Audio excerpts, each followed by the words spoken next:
皆さんこんにちは、ガジログです。今回はスマートウォッチ、スマートバンドを購入したいけども、どんなメリットがあって、どんなデメリットがあるのか、個人的に気づいたことをまとめてみたいと思います。まず最初にメリット、そして後半にデメリットをご紹介したいと思います。ちなみに今ね、お見せしていますこちらのスマートバンドは、こちらはファーウェイバンド7になります。そして右側は Amazfit GTS4 mini というね、スマートウォッチになります。形状の違いで、そのスマートバンド、スマートウォッチっていう、そういったものも若干ありますし、ついている機能も、こちら GPS は入っていません。こちら GPS 搭載のモデルになって、より高機能になっています。いろんな違いがあるんですが、それはさておきですね、身につけるメリット、デメリットをご紹介したいと思います。それでは早速本日も行ってみましょう。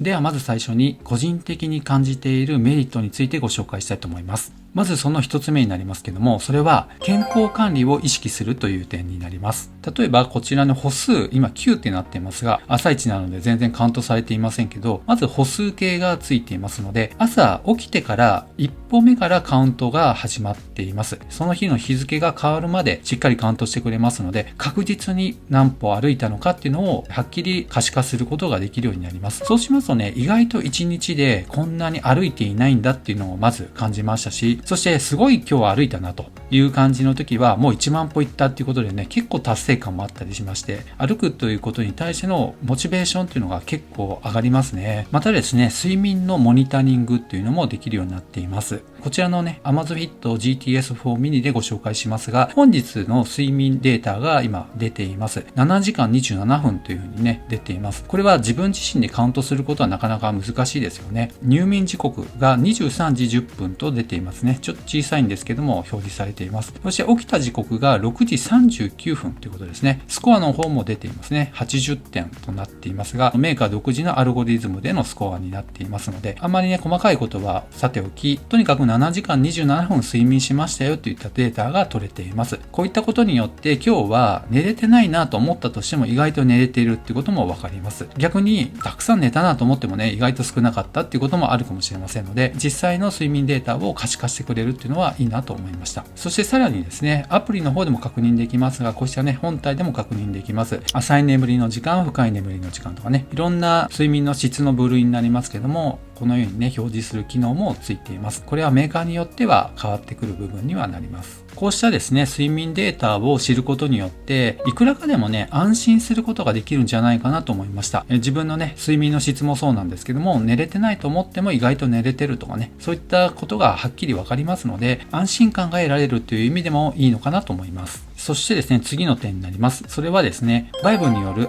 目覚ましのアラームっていうのがあるんですけども、それが意外と快適だという点になります。多くの方はスマホの目覚まし機能などを使って起きているっていう方も多いと思います。もしくは通常のね、起き時計などを使ってアラームで起きているとかね、いろいろアラームがあると思いますが、このスマートウォッチやスマートバンドになりますと、このモデルはスピーカーついていないので音を発することはできませんが、腕に身につけていますので、バイブ振動で目覚めることができます。今のところ私はですね、このバイブ振動で起きれなかったっていうことはほとんどありませんので、これは問題ないのかなと思っていますが、一つね、デメリットを挙げるとしたら、ずっと身につけていなければならないということになると思います。そしてですね、次のメリットになります。それはですね、通知の確認が手元でできるという点です。身につけていますと、スマホから飛んできた通知がですね、こちらの方で確認することができます。画面上にその通知の内容が表示されますので、今ね、スマホに来た通知が Gmail なのかとかね、メルカリなのかとか、LINE なのかとか、すぐわかるようになっています。ですので、スマートフォンを例えば屋外でバッグに入れていたとか、カバンに入れていた、そういった状況でも腕に身につけていれば、しっかりね、すぐ視認することができますので、そういった便利さがあるんじゃないかなと思います。ちなみに、モデルによりますけども、私の今お見せしている Amazfit GTS4 mini、そしてこちらのファーウェイバンド7はスピーカーに関しては搭載していませんので、電話がかかってきたことは通知はされますけども、話すことはできません。しかしながらこのね、かなり上位モデルになってきますと Bluetooth 通話っていうのができますので、スマートフォンと接続している状況であればマイクとそしてスピーカーを使って通話することもできます。昔でいう未来のようにね、腕時計で電話するという、そういったスタイルが可能になっています。そして次のメリットになりますが、意外と皆さん結構ね、日常的に使っている方も多いと思いますが、タイマーっていうのがありますよね。このスマートウォッチやスマートバンドっていうのは身につけていますので、気軽にタイマーを呼び出すことができます。例えばこのファーウェイバンド7になりますと、ここをタップするとタイマーにすぐ飛ぶことができまして、例えば3分とかね、すぐ測ることができます。例えば音声アシスタントを使っている方は、呼びかければ Amazon のあれとかね、Google のアシスタントとか、もしくは Apple Watch の場合 Siri とかね、そういったもので音声で呼びかけてタイマーセットっていうのができると思いますが、こういったスマートウォッチでも何回かタップする必要はありますけども、タイマーを簡単に腕で呼び出すことができますので、何かと便利なのかなと思います。このあたりはね、ちょっと個人的な部分になると思いますが、タイマーを多用する身としてはすごいありがたい機能だなと思います。またこうしたね、スマートウォッチでも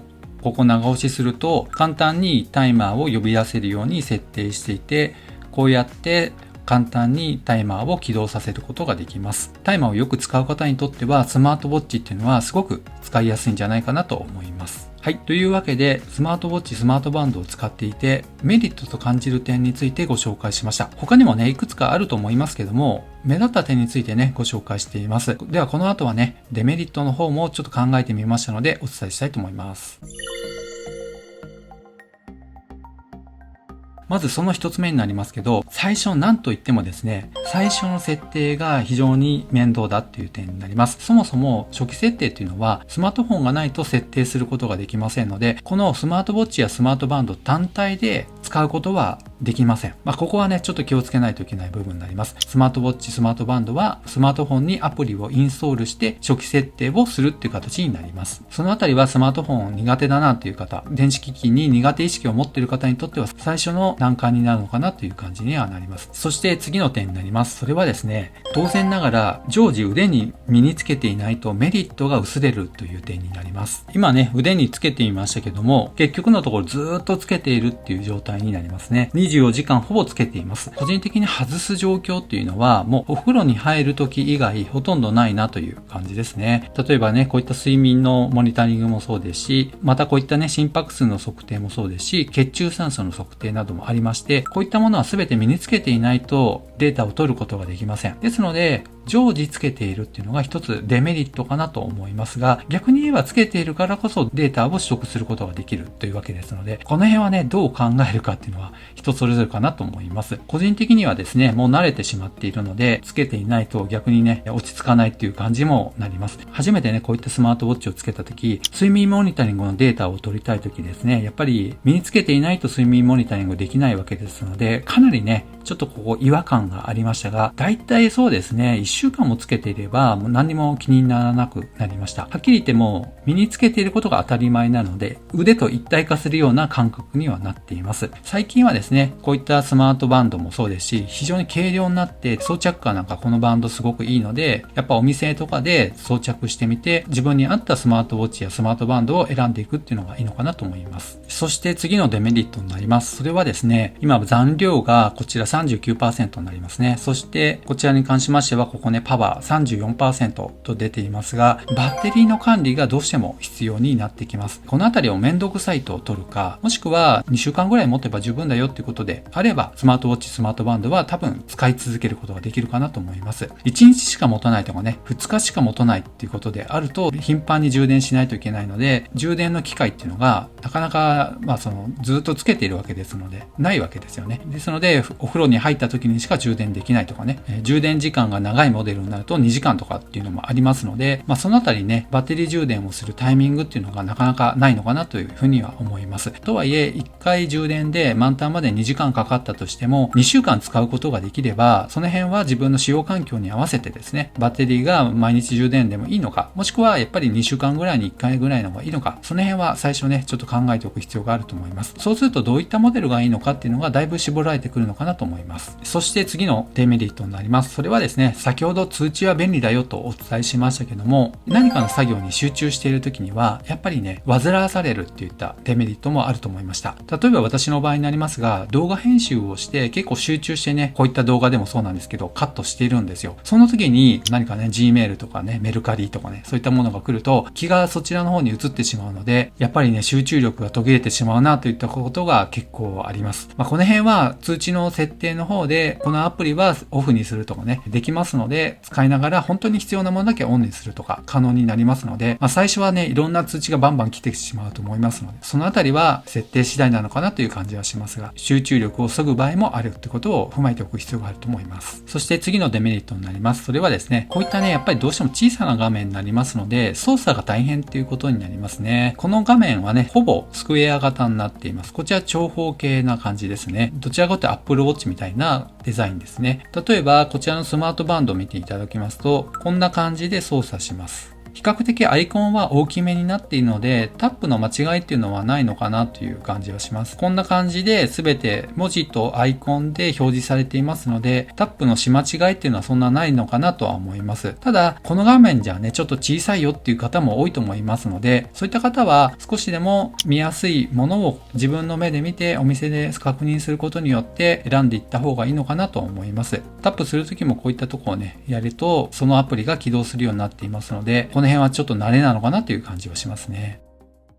はい。というわけでここまでですね、メリット、デメリットについてご紹介しましたが、この内容はあくまでね、私個人の思ったことになりますので、踏まえていただければと思います。とはいえですね、デメリットよりも上回ってつけることのメリットの方が大きいと思いますので、その辺はね、ぜひチャレンジしていただくっていうのもいいのかなと思います。メリットの方を参考にスマートウォッチやスマートバンドをね、検討されるのはいいのかなと思います。私のチャンネルの中に数々のスマートウォッチやスマートバンドのレビュー動画出していますので、ぜひね、ご覧いただければ嬉しく思います。ちなみにこちらはファーウェイバンド7、そしてこちらは Amazfit というね、最近実力をつけているどちらのメーカーになりますので、こちら今はね、6000円台ですね。そしてこちらは15000円ほどでね、クーポンなどを使えば購入できますので、ぜひね、これからスマートウォッチ、スマートバンドを検討されている方、この動画が参考になれば幸いです。では、この動画が良かったよという方は、高評価、そしてまだの方はぜひ、この機会にチャンネル登録をお願いいたします。ではまた次の動画でお会いしましょう。さよなら。